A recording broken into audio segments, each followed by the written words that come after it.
You're muted. What's up, guys? It's your boy Jim Rat Crypto. How's the audio? Thank you. Audio is good. All right. Today, what do we got? We got a couple things going on. One, Sam has just picked up something in the mail. He wants to show everyone, crypto related. So we'll get to that in just here in a second. Then we're going to talk about whether the bottom's actually in or not, and we're going to figure out in more detail. Oh God, I hope it's not in. Oh fuck, I hope it's not in. Like, I really just hope. And that's just me. I'm not talking about anyone else. I just if it was to just shoot up from here in bull market mode, it just wouldn't make sense to me. But I don't know shit. So that's, I can only speculate. We did the RH review yesterday and the day before. That was good. Got a lot of shit talk comments on that. I didn't really read them, but thanks for the algo bumpies. And we're just going to be taking it a little bit easy today. I got 2 videos to break down, but I want to know, if I'm going to learn anything today, I want to, if you can understand some of the trigger points in the economy better, I think you can understand the bear market sentiment better, in my opinion. Like, if you know where all these trigger points are, quantitative easing, blah, blah, blah, government spending, all this shit. It just moves the needle one way or the other. They have 2 cards to play: print more money, print less money. It's like, so I want to learn more about all of this so I can have a better idea of when we will see more doom and gloom. So I'm curious. I'm more so just curious because I want to make some money. And good times, guys. I'll be back at my man cave today. After this, I'm leaving, and it's been a great weekend. Sorry if I haven't been so interactive, but, just been busy. So we'll get back to it, guys. I will start the show. Everybody, when did you buy your hex? Oh, wait, never mind. Crypto in the Morning song. You already know what time it is. Crypto in the morning. Crypto in the morning. Crypto in the morning. We ain't on phone. Crypto in the morning. Crypto in the morning. We're gonna take notes. Crypto in the morning. Crypto in the morning. Crypto in the morning. We ain't on phone. Crypto in the morning. Crypto in the morning. We're gonna take notes. Smoking a blunt on my way to the gym. 11 a.m. and I'm already tuned in. Got me some hex and I'm making a stake. Got me some heads on, I'm making it rain. Pay me some maxi and that's just in case. Jim Redder sent me to show you the way. D5 Pro. Yeah. Crypto in the morning. Crypto in the morning. Crypto in the morning. We ain't on phone. Crypto in the morning. Crypto in the morning. We're gonna take notes. Crypto in the morning. Crypto in the morning. Crypto in the morning. We ain't on phone. Crypto in the morning. Crypto in the morning. We're gonna take notes.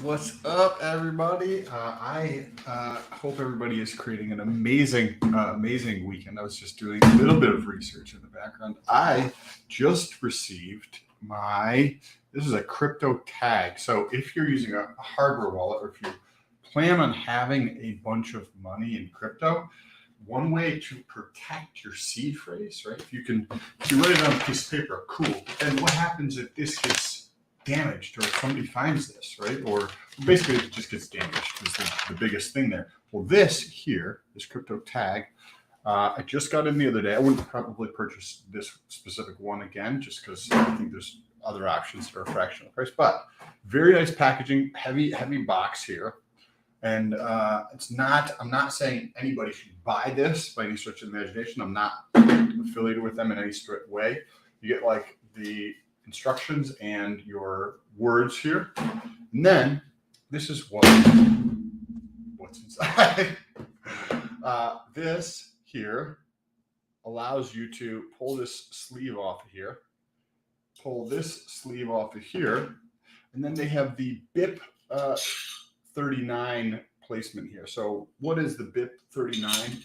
Well, if you look at your seed phrase, right, it's just like these random words. You're like, that's interesting. Well, if you look up BIP 039, that's where those words come from. And there's only 2,048 of those. Meaning, if somebody put in the word two or the numbers 2048 as their 24th word or whatever number word it was on their sleeve here, then you could use that to decode or effectively pull out exactly what word that would equate to pull up your seed phrase.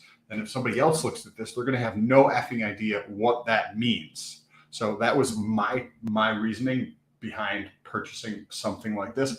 I thought it was super interesting. It comes with some cool stuff in the package here.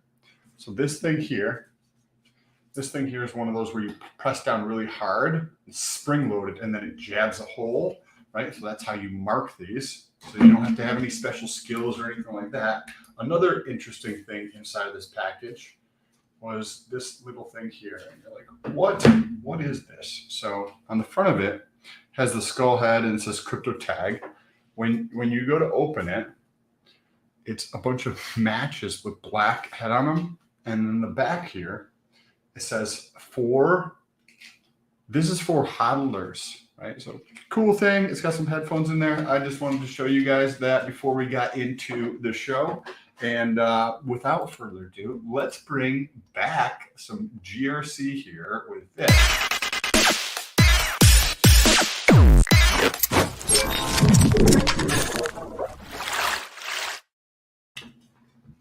Very nice value add. Very nice. Nice, quick little value add for you guys that want to amp your security up. We're gonna get straight into a video here. It's called it's from a woman. It was the most popular video from the day tag of crypto news, and so I usually just watch 3 or 4 of the crypto news videos, check out which one I like the most. And this one, it's basically like legacy finance talk the whole time. And that's probably what I need to be listening to a little bit more, in my opinion, because I get confused because the verbiage is different. And it's, they'll make 100 definitions for one word and then make a fucking report that has 11 different fucking subunits that are spread out and they should be together. And then the whole words don't make sense to me anymore. So let's get into it so I can learn. Everyone just remember, I'm in a learning phase of all of this shit. I don't care what you fucking think about me. I do not care what the fuck you think about anything that I say. And if you listen to me, you're a fucking asshole. Okay? Shut up in the comments, please. Like, I'm just trying to learn. That perpetually, that's what the game is, right? I'm not telling anyone what to do, bro. I'm not better than Richard. I'm not better than anyone. I'm speaking about crypto online. Just listen or fuck off. So you want to touch on this comment here? We have somebody on vacation, so Bullish is actually going to be back, I think, this coming week. When he's coming back today from Colombia, but like his travel day is wild. So basically, I have to wait for Bullish to get back and that'll be this week. 3 fitness challenge episodes in a row. I'm kind of just shutting my mouth about it because I don't, Bullish isn't back yet. And I'm on vacation. Effectively, he has access to everything that we don't have access to, so we can't really talk about it. Yeah. Well, call it what it is. When we get our sticky little fingers on that stuff, I'm going to mess something up. So we're going to get it back and be organized. Bullish is a professional, so he's going to help us organize the 3 days, and we're going to make some killer announcements on those 3 days. The fitness challenge results have been absolutely insane, blowing up Twitter, nuts, explosive, crazy gains, wild gains. And Sirens, whoa, massive difference in her waist. Yep. A lot smaller, tighter. You can see the abs coming in a lot more. Like, some people are making some freaking awesome progress. And I'm looking forward to doing those. Probably by the end of this week, we'll have those 3 shows lined up, bring in some guests, talk about the results. We'll be bringing on the best of the best from the fitness challenge, showing the Twitter feeds, having the people come on and talk about it. It's an important topic. It's not for everyone. Not everyone likes to be fit and healthy and live forever, but we support that here. And one of the things that me and Sam kind of have that's a little different than from other people in the crypto space is like, I have a hard time listening to people that fucking are going to die real quick. For people that aren't proactive about their health, for people that aren't proactive about their blood work, for people that aren't proactive about their life, but I know what it's like to be obsessed with something, right? It ain't hard. Okay? It's not. It's easy to be obsessed to video games, Sam, isn't it? Probably. Like you can assume, right? It's easy to be obsessed with making mad gains in crypto, but it's not easy to be overall well-rounded. Okay? And I think the problem is like you could say whatever you want, but at the end of the day, your actions speak louder than your words every single time. So it's just, I'm here so people can be more healthy, more proactive, and more understanding. I'm not a fucking personal trainer. I don't give a shit what you think about me. I don't care. I want people to be healthier. I don't care about the piece of paper that you get from the college professor who's broke. I don't care, period.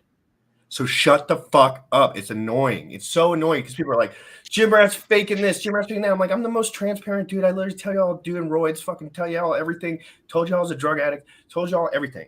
So somebody's trying to give you a hard time, bro. Paper doesn't work every day. I know, but I just wanted to mention it for a second because like it doesn't bother me, but it's like it limits my enjoyment in answering the comments. That's pretty much it. It really doesn't bother me.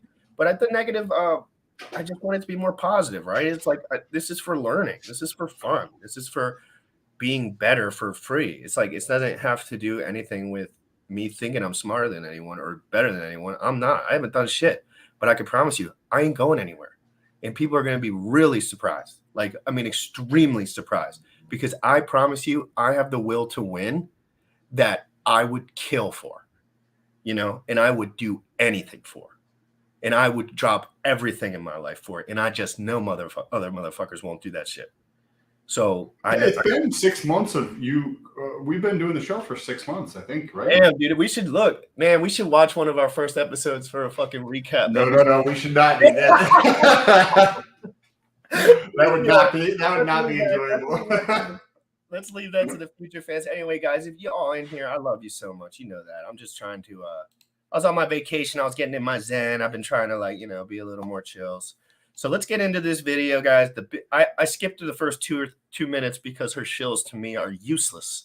And but she's awesome. I'm not going to beat around the bush. Like I think she does a great job. And I want you interjecting on this one because this is going to be more your speed.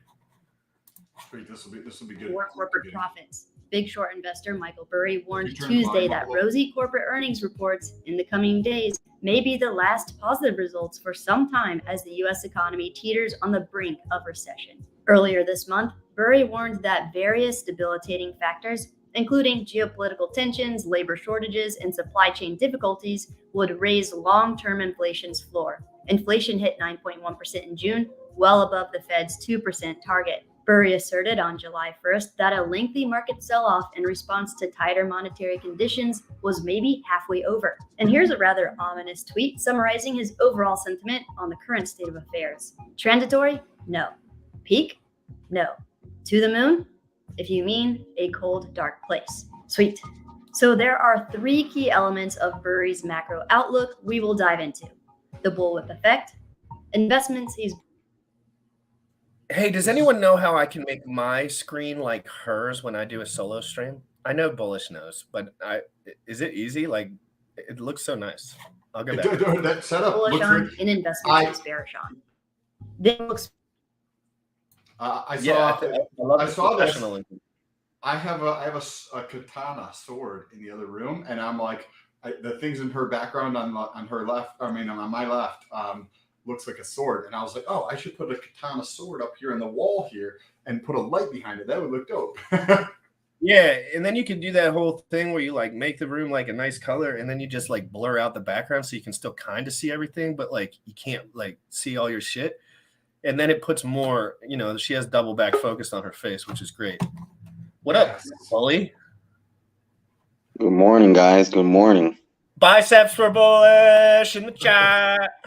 Bullish is in another part of the world. Hope you're enjoying your vacation, brother. Yeah. Yep, I'm in Colombia. I left this wedding like at 5 a.m. I'm like completely hungover, but it was good waking up and seeing you guys streaming. Yes. Let's go. Great to see Sweet. you. Well, we're gonna have Bullish on this week to give an update exactly on what days we're targeting for the Crypto Fitness Challenge update. and maybe some of the guests that we're going to have on, we'll have more of those details. You're going to be back maybe on Tuesday or something? I fly out tonight, so I'll be ready to go tomorrow. Okay, perfect. Looking forward to it. Excited to have Bullish back in the office. Can't lie to anyone. I'm excited too. I've been having anxiety this whole week, like missing out on stuff. I missed out on like legendary Pokegons and all kinds of stuff. I'm like, fuck. Yeah, the crypto thing can be hard when you leave the crib because you got to either bring or leave your shit. And most people in Colombia probably do the leave. I'm over here trying to mint Pokegons with like shitty ass internet. One of a kind. But yeah, I didn't mean to bum rush your hair. You asked a question about solo crop something. What was it? No, so you see how this girl's video is, Bully? Like, and I know this is not hard to do, and she probably has a way better camera than me, but like how the background is so like unfocused, but her face is like mega focused. Yeah, that's definitely the camera. Yeah, I want that. Like, this video is very popular, and I think a large amount of the reason why is because her quality and the music in the background is so good. Well, yeah, we're upgrading our production when I get back. We're doing a lot of things. And I'm just learning, right? Like, this is all just me. Yeah, we're updating production. We're launching a merch store. We're gonna launch a new crypto fitness challenge. We're doing all that stuff.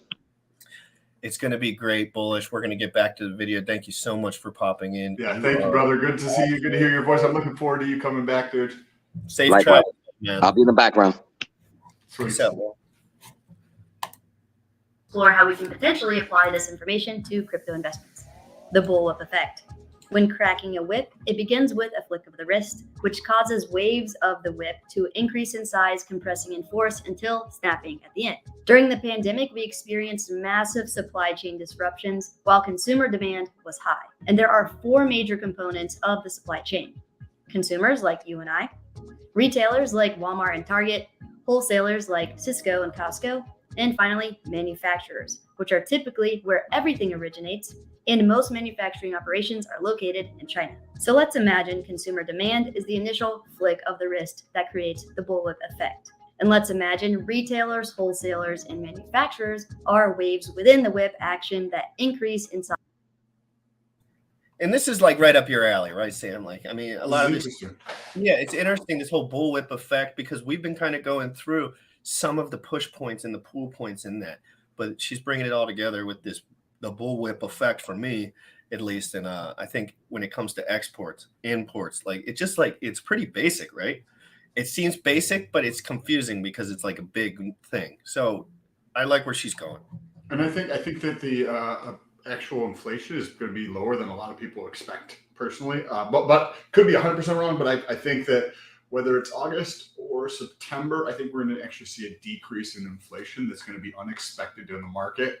And that unexpected decrease in inflation is where there could be opportunity there. Keep up all the good work. The Lord is aware of all of us who are fighting evil, and we shall win in the end. God bless. I agree. Let's get back to it. I agree that I don't, I'm not like super gaudy, but like I do believe in like the positive effect of like trying to just do positive things all the time, and that being like compoundingly beneficial to my life.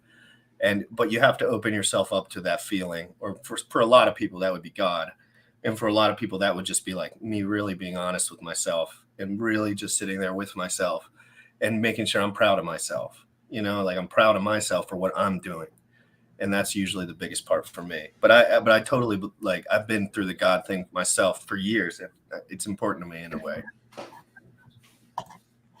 Size and force. Cool. Now let's explore the bullwhip effect using an example. Imagine Walmart usually orders 100 boxes of tissues every month to meet consumer demand. However, suddenly consumer demand for boxes of tissues increases substantially, causing Walmart to run out before the end of the month. So next month, Walmart orders 200 boxes of tissues from its wholesaler, Cisco. Now Cisco experiences this new increase in demand and is short boxes of tissues to provide to their retail customers. So the following month, Cisco increases its order from its manufacturer to 300 boxes of tissues. And it's at this point, a couple months later, the manufacturer experiences the increase in demand and may be short inventory. As a result, the manufacturer hires more workers and buys more supplies to meet this new increase in demand for its products. So from the initial month, consumers like you and I demanded more boxes of tissues. It took Walmart to react at month 2, Walmart's wholesaler, Cisco, to react at month 3, and their manufacturer to react at month 4. Not to mention the increased hiring and ordering of supplies by manufacturers a couple months after that. This phenomenon of delay and increased demand throughout supply chains is known as the bullwhip effect.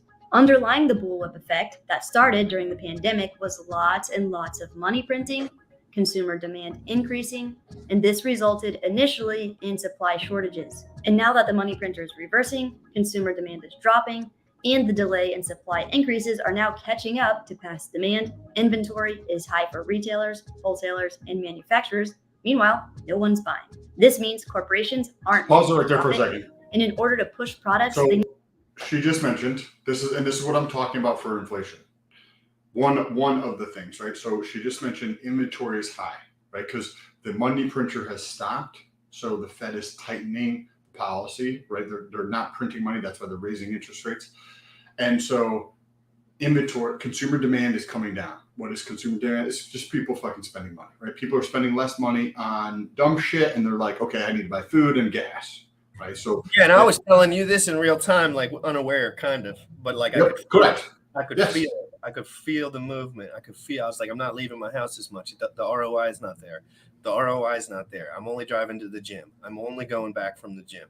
I'm only getting coffee from my machine rather than from the stores, for examples. I'm only doing that, and it happens quick because I spend a lot. Like I'm not shy. I'm very not shy about spending some of my money to get something done. And right now I'm in a complete moment of like chill, and it's been very beneficial to my economics. Yeah. And there's a lot of people doing that. So she's like that. She said it very casually there, but she's like inventories are up for retailers and wholesalers, and then you're going to have the overcapacity. That means they have too much stuff. So I got these businesses, and I got all my shit here, right? What do businesses do? On most people do when they have too much inventory. They start selling shit as much as they can. Discounting, right? To sell shit. Yeah, you're gonna have to get it off. How do most people think about inflation? Prices going up. What happens when there's a lot of discounts? Prices go down, right? This is what I'm talking about when I say people think inflation is going to be way super high, but we have the stuff going on with the foreign currency. I saw this a couple of weeks ago. Inventory is rising. Like I don't see inventory sustaining at this level for a long period of time, whether it's going to be in August or September or October. I think inventory is going to come. I think the Fed by the end of the year is actually going to turn back to expansionary policy personally. But I just wanted to highlight that there for a second. Rip City, tell me about it, bro. I haven't worked in 2 months. Recovering from triple bypass here. Wow. Hey, hope you need any help or anything that you'd like to talk about. I mean, I'm not a doctor, of course, but if you just want to chit chat ever about some stuff, Sam could probably help you, or we could look up some blood work stuff. But again, you might have, well, that's a big surgery, so I'm sure you've looked into many a thing. Hey, prayers to you, bro. That's pretty wild, man. I've never dealt with anything of the sort. So prayers to you, bro. Let's get back to the show. Thank you for always being in here, and your comments are always incredibly nice. Need to cut prices, which results in less profit. This also results in companies laying off workers and cutting salaries. And the decrease in prices across the board and decrease in corporate profits in the past during the pandemic and could again in the future cause the Federal Reserve to start printing money again via quantitative easing, which is what started this whole inflation disaster in the first place when they attempted to stimulate the economy during the onset of the pandemic. You want to add something? I didn't watch this, and she literally just said what I said before. I know. This is why I knew you would connect well with this information, because it's pretty straight up, and with this information, it's rarely straight up. Like it's rarely like she's being very casual, like in saying something like there's a lot of supply, maybe not explaining it as well, but she's moving through all of the information in a very graceful way. And I think she's just doing a good job. But anytime you want to stop, please do, because your insight's great on these. So the bullwhip effect is one part of the vicious cycle we are experiencing. Quantitative easing, or QE, caused an increase in consumer demand, which caused a supply shortage. And then quantitative tightening, or QT, was followed by the bullwhip effect, which could lead back full circle again to quantitative easing, or QE. Based on this cycle, Michael Burry's short-term macroeconomic thesis is that inflation will continue to accelerate in this cyclical manner across the whole economy. And across the whole economy, or QE. For people that don't know, including myself, let's just explain this little circle here. So basically, where does this all start, Sam? Like, when does it start? Like, when does the debt? Okay, so you too much economic mass. Okay, now we're ready to switch up. Does it just start with the quantitative easing? Like, do they? Where does the economic boiling point start? Or is Well, it just it's kind of they're kind of all happening simultaneously, but it's challenging to kind of conceptualize things if everything's happening all at once, because then it seems super chaotic. But Right. in real life, like every single one of these things is happening every single moment at the same effing time because of each other? Because and it's just perpetual. Like people are not like stopping. Like, oh, I took my turn. I'm going to sit back and wait for GRC to take his turn. It's quantitative easing. Easing is happening and making it easier to get money, making interest rates lower. Right, printing more money. Right. When consumers feel more confident in what they're doing, they're going to spend more money. Right now, we have a lot of uncertainty, so consumer demand is coming down. Right, they're not printing. They're trying to print more and more money. Right. So that if people feel more confident and there's more money in people's hands, they spend it, right? Most people on average don't invest it. They're just going to go through and spend that money. And it takes a very smart, someone who knows legacy finance, which takes time. You know, it kind of is like the 5% of people will make it out of this because they can learn like what the fuck is going on in time. But if you're not proactively learning this, you can't learn it in time. Because in time is the people that are paying attention and the people that have experienced this already, the people that already have economic mass in place. So that's why they say, like, wait for the next bull cycle. You know, you can't really beat the next bull cycle, but you can just prepare and you can just know where to move your funds. But this is just, you know, we're just going through this, guys. This is this is years and years and years and years of economic, you know, stress that's probably boiling up right now. But again, there are people that think that we really can't boil down too far because they can just like fucking do whatever they want now. So that's like the one thing that I don't know about. And like, I don't know, like, where's that variability factor? Like, if you look at cycles in the US, we've had a cycle, like a boom bust type of cycle where there's economic growth and then there's a contraction and then there's economic growth and then there's contraction. And if you look at the entirety of the tracking of this, it happens around every 5 to 8 years where we have this up and then down cycle, right? Well, if you look at the entire history of tracking this is the currently where we exactly are right now is the longest time ever recorded where we have not had a recession. Like, this thing is so overdue, and because of the printing and trying to prop it up to make it look like it wasn't, right? We had 2008, right? And they're propping it up then. And then it's been 14 effing years later, and they keep just printing more money to try to prop up this broken system that needs a correction. Right? And when they print out that money, where does it go, guys? It goes to rich people. Like, the money goes to people that are going to buy all the single family homes. Like, they're going to buy everything because it's nothing to them. It's nothing. Like, it's just nothing. Your pride and joy house that you want so bad is nothing to them. They'll buy the whole neighborhood and they'll rent it out to you for double the mortgage. And that is problematic. Like, I see that as being extremely problematic. Like, it's just like a VC land now, you know? It's like you don't buy houses against the people in your neighborhood anymore. You buy it against the company that wants to buy the house. So it's the spending's out of control, and what I see is absolutely wealth transfer to the rich, disgusting amounts, like never infinity money for certain people. And this probably always happens, but I'm just realizing it. Like, and it's just all these printing out dollars go to the people that are smart enough to sit on asset.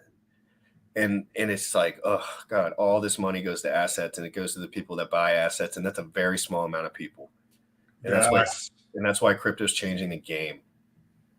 Because now you can, like, as the rest of the world transitions into crypto, if you just have a tiny small bag and over, say, the course of, say, 5 years, take a very relative, I'm going to say very long time, but this is just relative to crypto, right? 5 years is not long at all, but relative to crypto, 5 years is eternity, right? Like, if you put yourself back in 2016-ish, like, it was a different world, right? Completely different world. So 5 years in crypto is an eternity. If you have a tiny piece of the pie in crypto, and in 5 years, you have maybe potentially two more bull runs, and you've had 1,000x on your shit, like $1,000 turns into $1 million, right? Like, you can save yourself, because as an individual, you don't need that much to be happy. Like, you just don't. And I know that's where most people are probably at. They just want to be comfortable enough where they can take care of their families and go on wherever they want when they're chilling. So, it's important to realize how, when someone tells you, or if I ever mention that I think you should invest in crypto, I don't think you should put that much money in. I think you'd be stupid for putting much money in, to be honest. But you got to start learning. It's just like a learning thing. And again, I'm so sick and tired of telling people that you actually have to learn shit to learn it, because it's a stupid, like, obvious thing, but it's so true. It's like, we're so programmed to listen to instruction. We're so programmed to listen to an authority on the news that's projecting the same exact message to every single person on the news, therefore making it not news. Like, it's not news anymore, like Bitfinesse with the $50 super chat, smart enough to sit on asset. I love the way this sounds. Well said. And that's true. Who's smart enough to sit on asset? Who's smart enough to sit on asset? I bought a house a few years back. I sat on it. I bought crypto. I'm sitting on it. Like, I'm doing everything that I say. Like, and I think the guys who sit on asset, they just win by default, because they just print money endlessly, and the asset goes up because the rich people buy it. So just be on that train. They can get most of it. Be on that train. Okay, so let's get back into this. This is incredible. Thank you so much for the $50 super chat. It very appreciated it. Thank you so much. Quantitative easing, or QE. Based on this cycle, Michael Burry's short-term macroeconomic thesis is that inflation will continue to accelerate in this cyclical manner across the whole economy. And across the whole economy, this largely affects input costs. What are input costs? Input costs is the amount of money needed to create products and render services. Types of input costs include materials, labor, fuel, and equipment. For example, for airline companies to render travel services, input costs include equipment like airplanes, fuel for the airplanes, and labor like pilots and mechanics. Or for restaurants, input costs include rent, food, and labor like chefs, waiters, and managers. And unfortunately, the bullwhip effect causes devastating increases in input costs. For airlines, they are enduring increased fuel prices due to geopolitical affairs, which causes increased ticket prices, resulting in lower demand and ultimately less profit. Bearish. All right, next let's explore which types of companies Michael Burry is bullish on in this macroeconomic environment and throughout this likely brutal recession. But first, a quick note about Afani. People have been losing tons of money from SIM swapping attacks, so as crypto investors, it's especially important to stay vigilant during these crazy times. Afani is a secure mobile phone service that guarantees 100% protection against SIM swapping, as well as fake towers, eavesdropping, location tracking, spam calls, spam texts, and malware. They are based in the United States, and if This is something I have never, ever once dived into in my life, and I don't know even if this is fucking related, but what is up with the spamming shit? I've never seen anything like it in my life. Is this something that's always existed, Sam, and I just was off the internet? So I just... Well, back in the day, the spam was, I think I have some on the desk. The spam was this garbage, right? It was this stuff. It was the stuff that comes in the mail. You know how many letters I get every day, like during the week, because I have a couple companies? And it's just spam. Like, people are trying to sell mortgage callers, dude. The mortgage callers, I don't answer my phone anymore, because it's like every number's unknown, and if someone calls me, they can just text me and say, like, hey, this is me. So I get mortgage calls every day, because I think you hit a certain premium on your mortgage and it like registers in a system somewhere, And then it's just like everyone calls you at the same time because they're like, oh, this dude can make some profit off of his thing, and then I can make some profit off of it. And then I tell them I have crypto asset, and they're like, literally every time I'm like, yeah, I don't, I'm, you know, like I play funny with them. They hate me, they love me. Yeah. Against SIM swapping, as well as fake towers, eavesdropping, location tracking, spam calls, spam texts, and malware. They are based in the United States, and if peace of mind knowing you will never become a victim of a SIM swap isn't amazing enough, if by some crazy chance you do become a victim of a SIM swap, your secure mobile service with Afani comes with $5 million worth of Get your ass out of here, girl. You make that money. Burry is bullish on throughout the rest of this bear market. Investments or businesses with high profit margins, major competitive advantages, huge cash positions, low valuations, and strong pricing power. So let's break down these 5 characteristics together. High profit margins. High profit margins include profitable businesses with low costs. Profitable tech companies like Google and Meta have little to no input costs. So unlike airlines that require lots of equipment and fuel that is ever increasing, their businesses operate largely on the internet and just require labor in computing or server space costs. Major competitive advantages.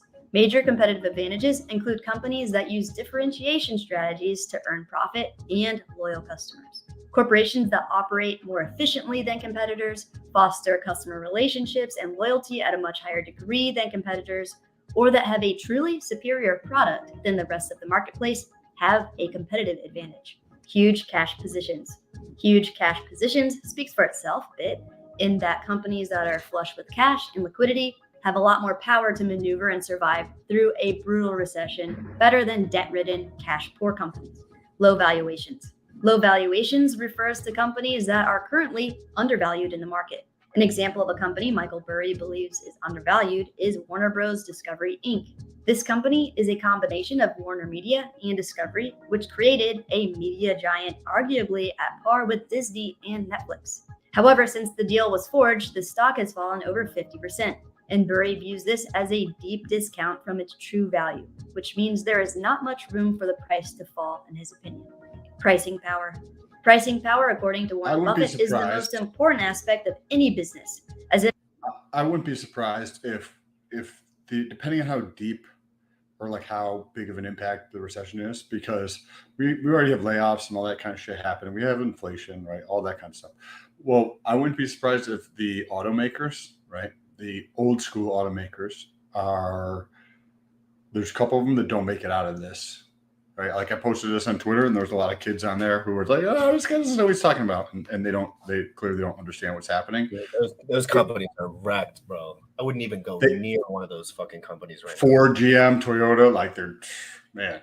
I'm going to Tesla or Honda, like the cheapest shit or like the cool shit. Like, you know what I mean? Like I'm doing one or the other, right? Like, so I'm either like I just bought my used car for $4,000, but like to be honest, I was either thinking of doing one or the other, like paying for a car that I would like to have or just waiting longer. And in the macro news just made me feel like waiting longer would have been a better play for me. So I totally. But with those companies, right? She's talking about, say, you know, cash rich companies that have a lot of cash on their balance sheet versus companies that have a lot of debt. Bars. You know what companies? Car companies. They have a boatload of debt, right? They have a shitload of debt. They have a fucking parking lot full of cars. Like and all they got. And Ford and GM will like finance this stuff. And what happens when your debt goes to zero, meaning we're doing this transition, and they lock in the rate, right? What they'll do is you buy a Ford, you buy a Toyota, you buy a whatever vehicle, and they will have a financing arm at Toyota or at any of these companies that will finance your shit. Well, what happens as we're in this transition period? We're switching from ICE vehicles, internal combustion engine vehicles, to EVs. So these companies, I see some of these companies not lasting it through this period. I've been saying this on YouTube for a couple of years at this point, because we're going through a recession. What happens during a recession? People buy fucking used cars. They don't buy new cars. The total quantity of cars decreases in terms of production. You have these companies that are highly leveraged on two fronts. leverage from a debt standpoint and leverage from an operational efficiency. So one way that you can make things like something that costs a lot of money, if you produce a lot of something and you have fixed costs, it's spread out over those costs. That's what operational efficiency is. These companies, when things come down, everything becomes more expensive because that fixed cost is now spread over. If you have $1,000 and you spread it over 10 things, it's $100 a pop. If you have 1,000 and now you spread it over 5 things, you have $200 per item, right? And this is what's happening as demand decreases. I mean, I wouldn't be surprised if one of them files bankruptcy. Definitely not bullish. I mean, real. Where's the fat coming from? Someone's got to lose, man. And these companies, like she just mentioned, they don't have customer relation. They don't have anything. They're horrible. I don't even have to go to them. I never even interact with them. I could just tell you because I just have interacted with enough, big companies in my life where no customer relation, no good product, all they have is, social consensus, really. Like that's all they have. They have the fact that people know that they exist. And that's the only thing. And hopefully one of them cars gets someone's eye and they're like, yeah, I like that fucking car. But guess what? No one has any money. No one wants any cars. My Civic that I bought for $24,000 a year ago that got wrecked in my driveway is worth $7,500 more than when I purchased it. And I had the insurance check and it didn't cover it. It didn't cover it. You can get the car back. Would you buy a flip phone today? No, you'd stay with your smartphone. That's like that dichotomy that's happening that people don't understand. It's not that like the government's pushing people to fucking EVs. It's like we're switching from stupid cars to smart cars, ones that are connected to the internet, and they happen to be EVs. We're doing this from a flip phone that was not connected to the internet or barely connected to the internet to a smartphone that unlocked the capability of having the internet at your fingerprints at any moment. And we respect Steve Jobs like some sort of god.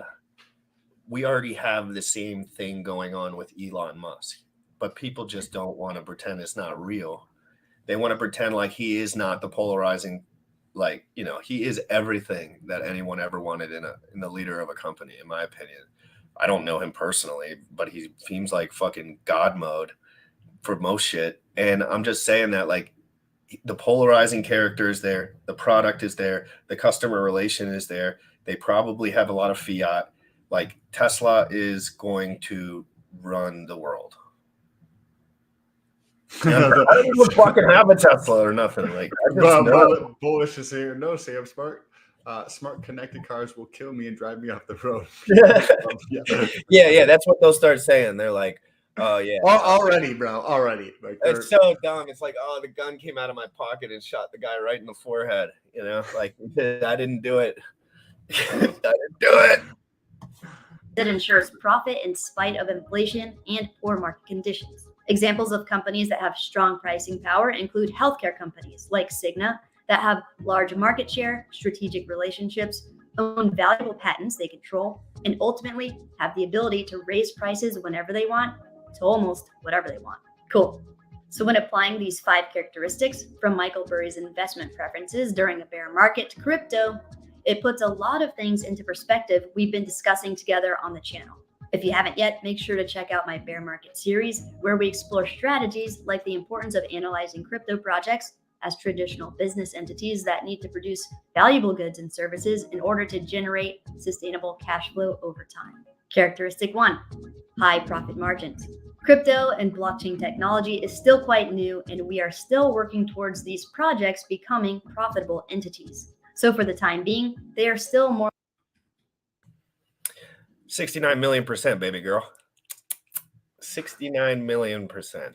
Yeah, you slipped it. You slipped up for the first time 11 minutes in.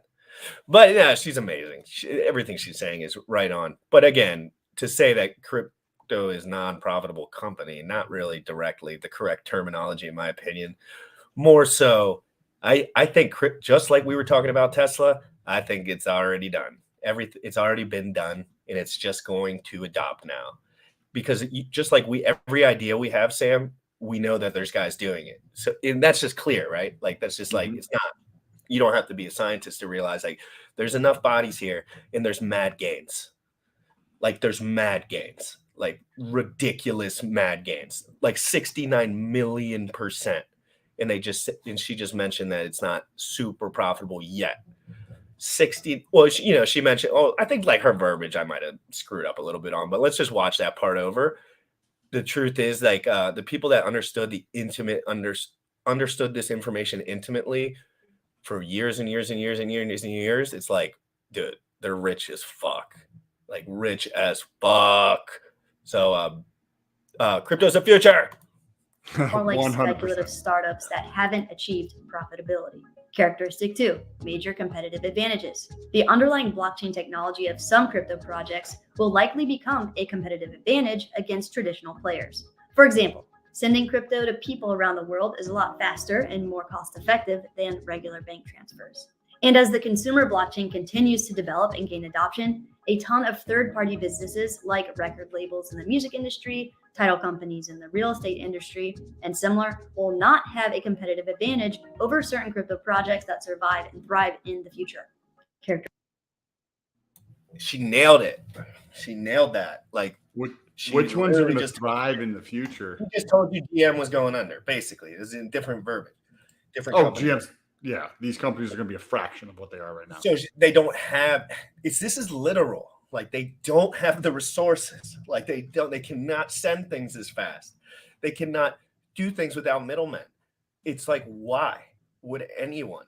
They are scrambling, exit, run, get out.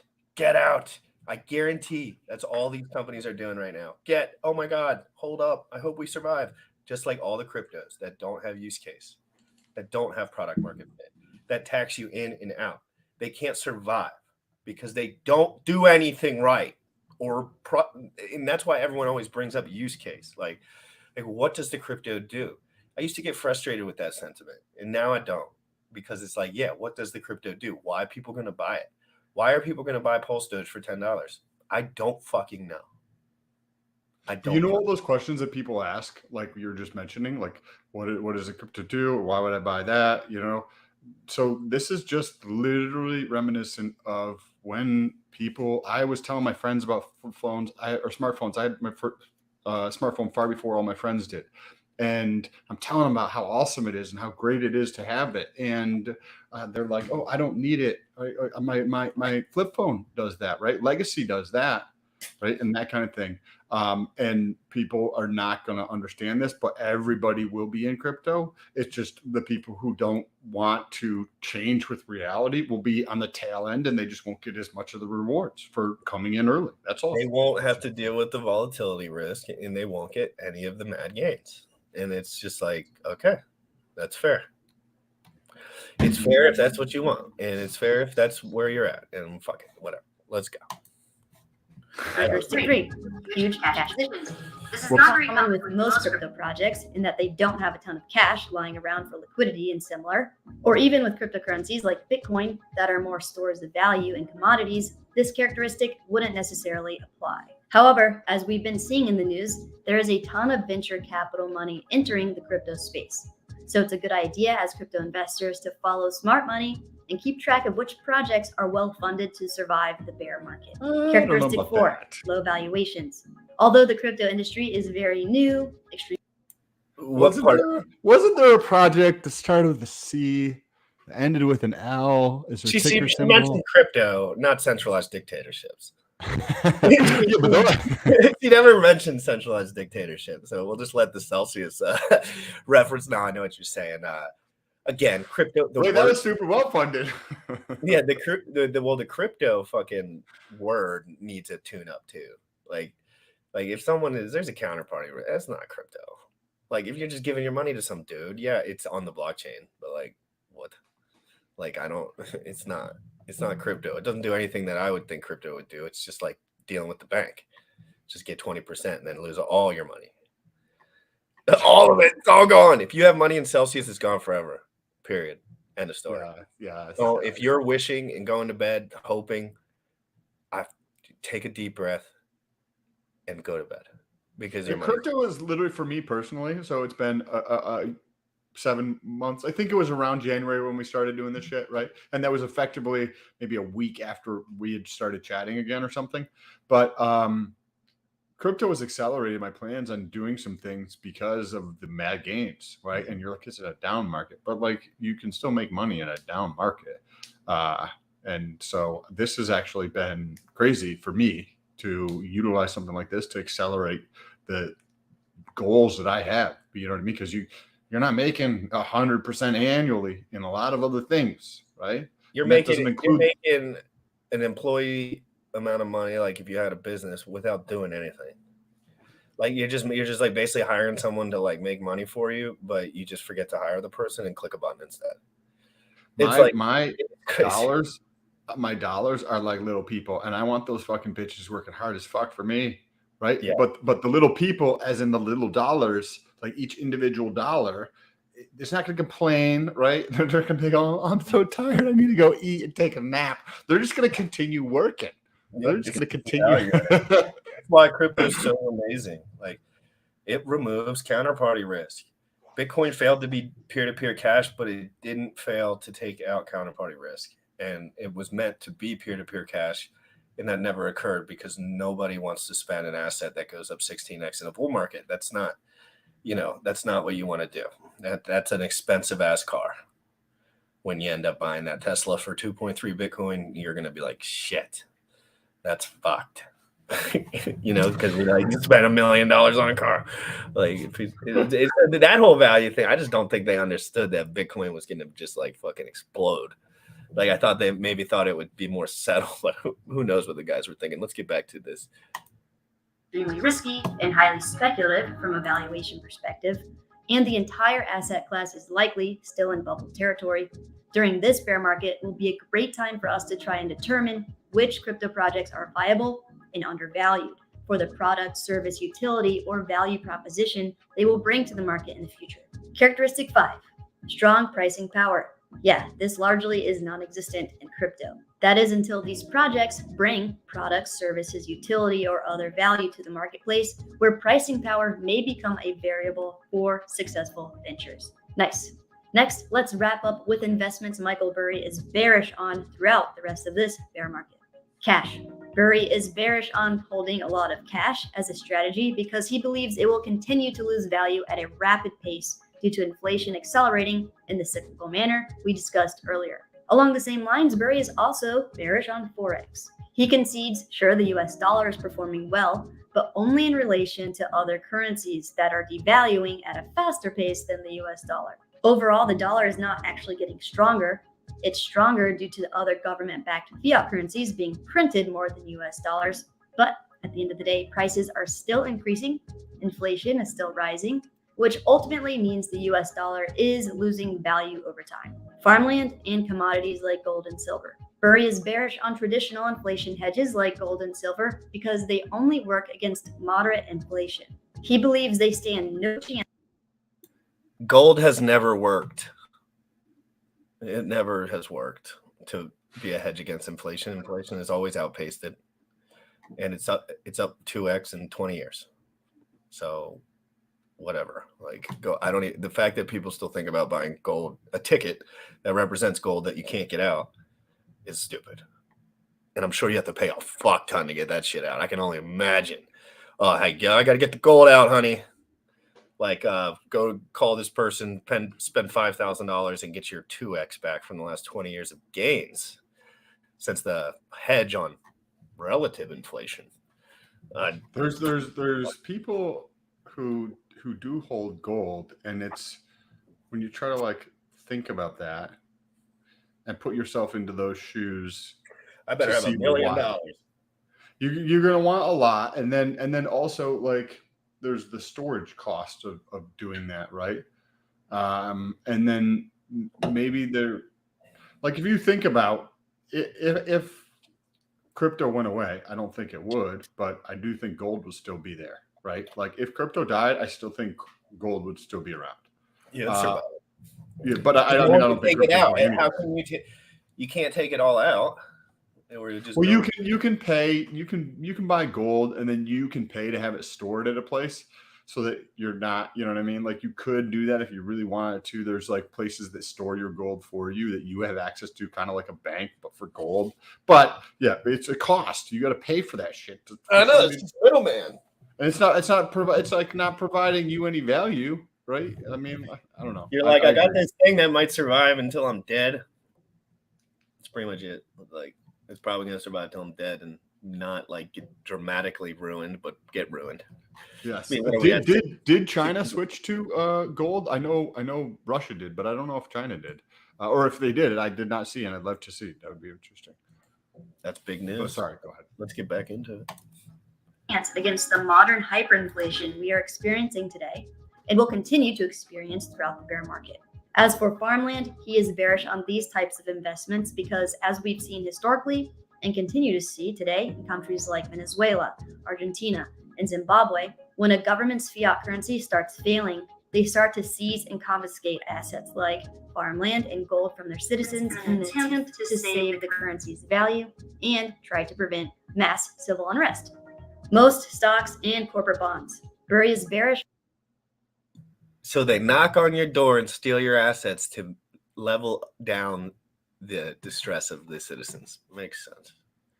Bro, the governments do this all the time. Yeah, People think I it's see it now, man. I see it now, man. Canada. It's crazy, but isn't that so crazy to hear those words? Yeah, the government's fucking young up. lady's mouth. Yeah, like this is out of this young lady's mouth, not our gym rat butts. Like it seems a lot different when she says it because she's like, a nice little girl. It's like, it's true, man. It's not, mom, dad, you watching? They'll knock you on your fucking door. They'll steal your assets if this gets bad enough. I repeat, they will steal your assets if this gets bad enough. Listen to the young lady, mom, not me. Look at her. She's nice. She's friendly. Look at her. You'd love to go out to Home Goods with her. And she said it, not me. On most corporations because he believes the traditional financial infrastructure will fall apart over the course of this recession. And unlike the last recession, due to the current political climate, governments will not be able to bail out companies like they did in 2008. The idea has been tossed around that Burry may be buying credit default swaps on corporate bonds. In the last recession, Burry bought credit default swaps against mortgages and financial institutions, which is what he is most famously known for. Credit default swaps are like insurance. So a credit default swap on a corporate bond would be insurance that protects bondholders if the corporation goes into default and is unable to pay the bond. And last but not least, Burry is bearish on Bitcoin and crypto. However, he doesn't really single crypto out and concedes that it is largely unknown since it's a new asset class and because everything has gone up since the money printer started printing.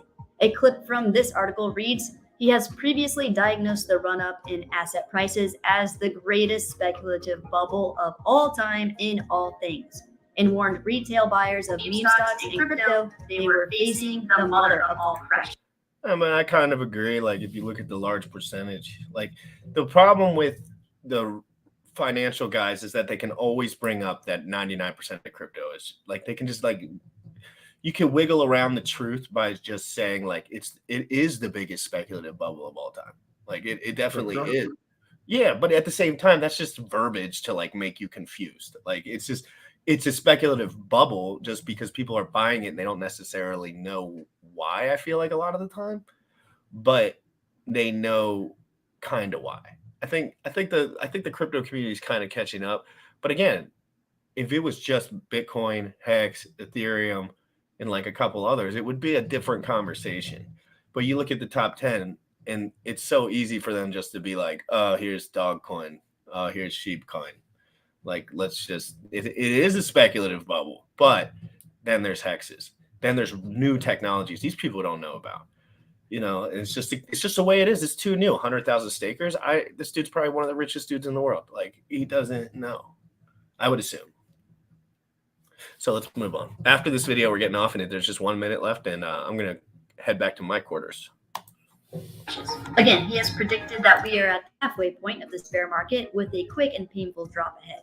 So we shall see. What does this mean for us? Well, as we've been discussing together on the channel for several months now, we should have deeper and further conviction in our game plan to focus on increasing our income and cash flow and building our personal brand to prepare for mass adoption of the consumer blockchain. And if you don't know what I mean by that, check out my video explaining how we can position ourselves for freedom in the new world by clicking on the link above. Awesome. Thank you so much for taking the time to watch this video. If you enjoyed it, please make sure. There we go. That was good. That was a great video.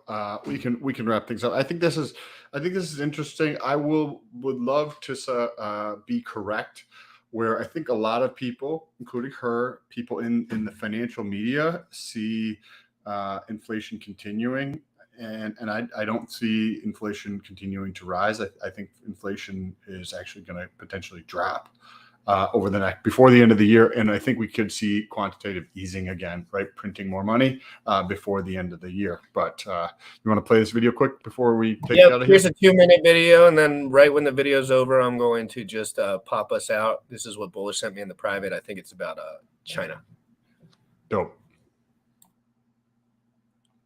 There's no sound on it though. Putin and China just did the unthinkable, and the West is in big trouble. The alliance between Russia and China is awesome. I mean, awesome in a dramatic shift of the entire world economic order kind of way. What happened this week is absolutely groundbreaking and was probably the biggest story of the last 30 years, but it hardly got any news coverage at all. Seriously, one of the most important stories of our lifetime happened this week, and almost no one covered it. Russia joined forces with China to create their own new reserve currency. Officially. Yes, it's happening, guys. This means that the new reserve currency won't be the US dollar. This new currency will be based on rare earth minerals, guys. I've been saying this for a while, and that's why I'm personally investing in them, okay? Russia and China are moving their currency to gold, silver, uranium, nickel, copper, real, tangible things, guys. This means that Russia and China are tying their country's fortunes to minerals that they bring out of the ground and then sell to the rest of the world. Just look at how Russia started stockpiling gold over the last 20 years. While the United States went further and further into debt and printing money. Just look at this chart. This is gold. Astonishing. And this was all happening right out there in the open.